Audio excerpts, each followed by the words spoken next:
하나님의 말씀은 역대상 6장의 말씀입니다. 역대상 6장에는 긴 족보가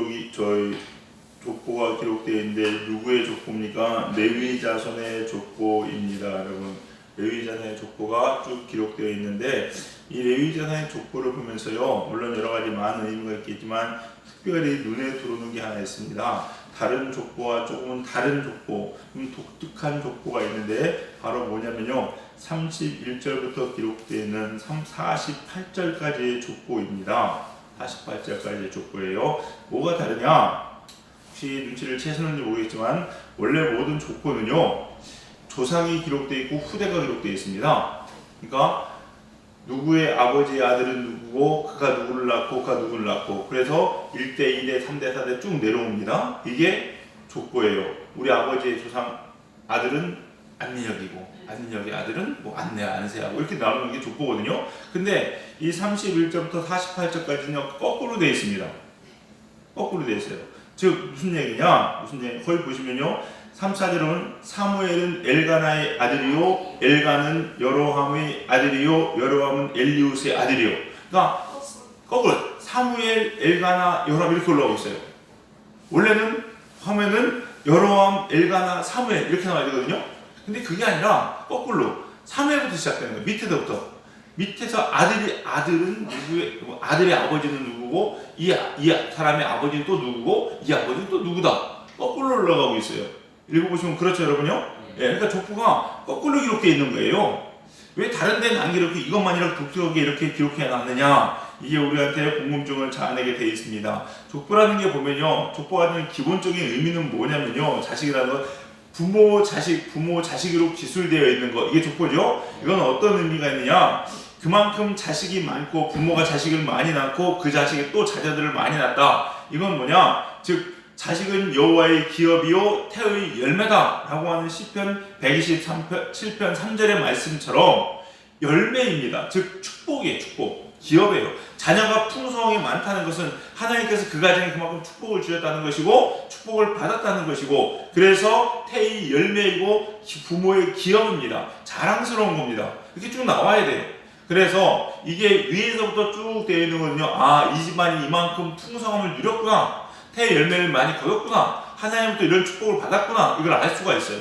근데 반대로 지금처럼 자식 부모로 거슬러 올라가는 족보는요, 뭘 하고 있느냐? 그 근원을 찾아가는 거예요.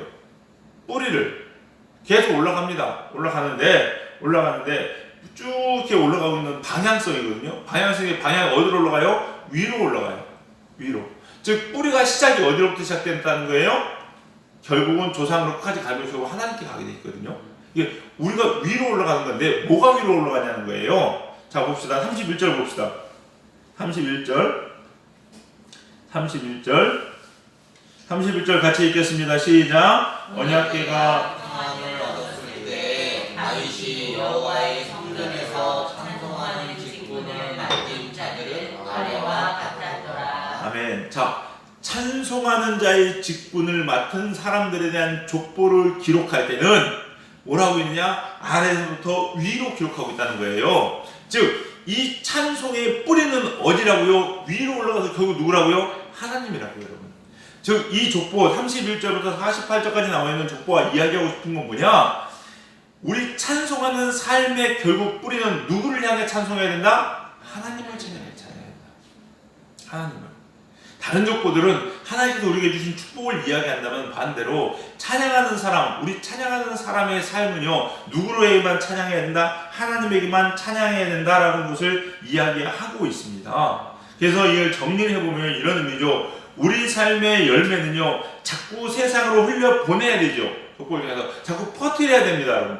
본을 보이는 삶, 하나님께 영광 돌리기 위해서 본을 보이는 삶을 자꾸 흘려보내가지고 사람들이 예수님 믿으면 저렇게 하나님께 축복을 받는구나, 이걸 보여줘야 되고 영향력을 끼쳐야 됩니다.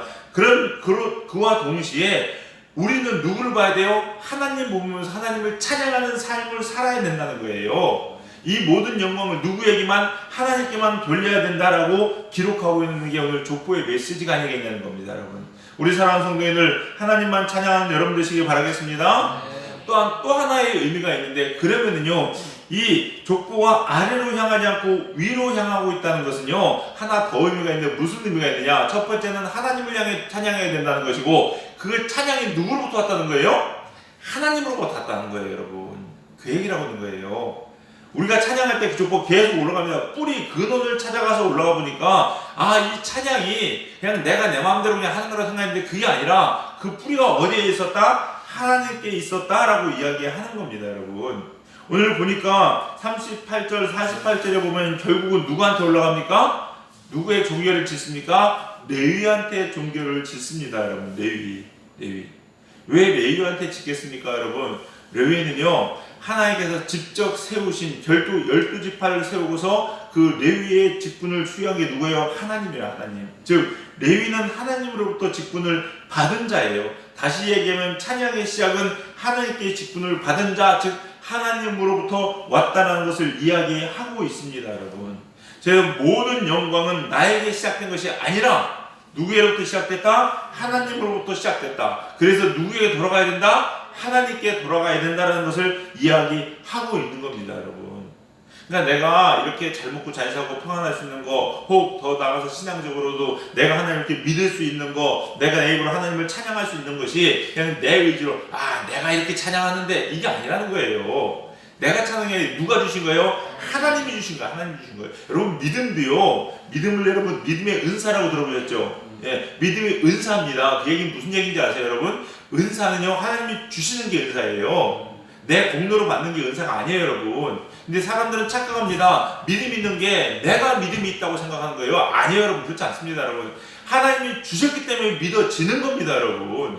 믿어진 거예요. 항상 말씀드리지만 믿음은요, 믿으려고 노력하는 거, 이걸 뛰어넘어서 믿어져야 된다는 거예요, 여러분. 그 순간 그 단계까지 가야 됩니다, 여러분. 하나님이 부어주시는 그 믿어지는 믿음이 우리를 구원시키는 거거든요. 그게 결국 뭐냐? 누가 구원시켜 주시는 거예요? 하나님이 구원시켜 주시는 거예요, 여러분. 하나님이. 찬양도 마찬가지입니다. 내가 새벽에 와서 이렇게 찬양하는데, 새벽에 기도하는데 누구로부터 왔어요? 하나님으로부터 온 거예요. 그렇기 때문에 내가 새벽제단 쌓고 찬양하고 기도하고 평소에 하나님 말씀대로 살려고 하는 게 내 공로가 아니라 누구의 공로예요? 하나님의 공로예요. 그러기에 당연히 우리의 찬양의 방향도, 영광 누리는 방향도 누굴 향해야 돼요? 하나님을 향해야 돼요. 믿음이 찬양이 기도가 내 공로라면요, 나를 향해야겠죠. 내가 이렇게 했다고. 근데 아니라니까요.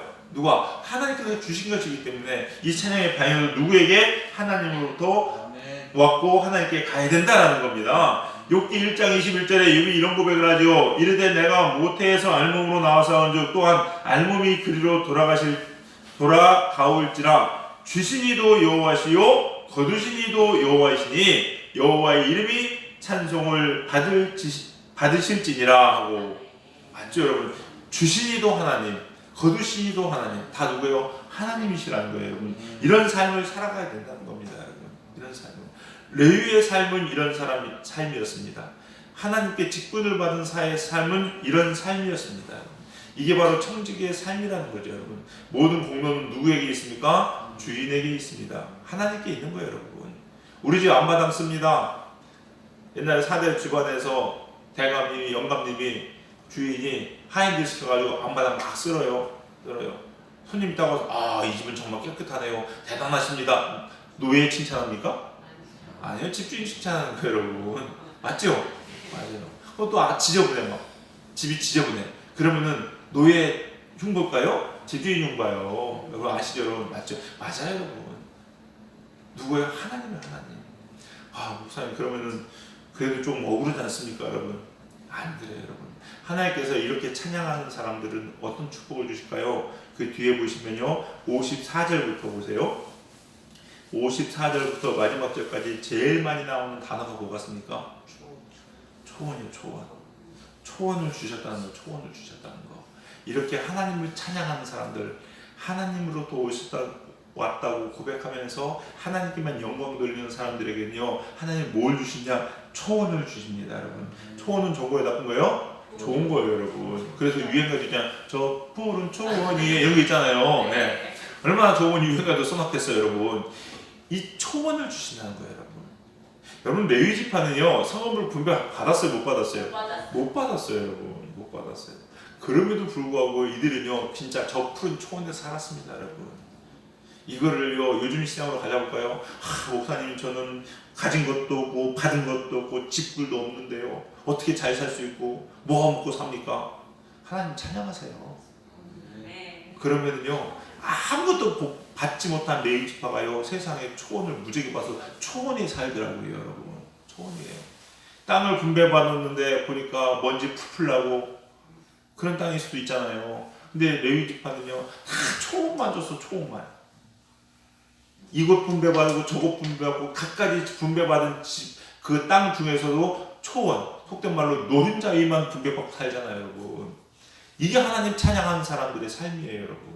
이게 하나님이 주시는 축복이에요, 여러분.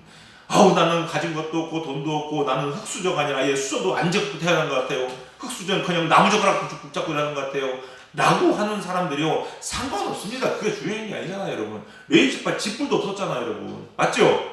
아무것도 못 받았어요. 억울합니까? 안 억울해요. 아무것도 못 받은 레위 지파가 찬양하니까 세상에 초원이 오더라니까요. 할렐루야. 우리도 마찬가지입니다, 여러분. 목사님 저는요 건강도 없고요 돈도 없고요 무엇도 없고요 교회로 오서 뭐 하고 싶어도 할 수 있는 게 아무것도 없어요. 찬양하세요. 찬양. 하나님 찬양하시고 하나님 영광 돌리세요, 여러분.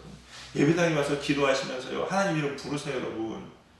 그러면요 하나님께서 없는 데서도 뺏어다가 초원 만들어 주시는 줄 믿으시기 바랍니다. 이게 축복의 비결이고 하나님께 은혜 받는 삶의 비결이에요, 여러분. 비결이에요, 여러분. 이 시험 들지 않는 비결이고 사는 비결이고 하나님 일하는 비결입니다, 여러분.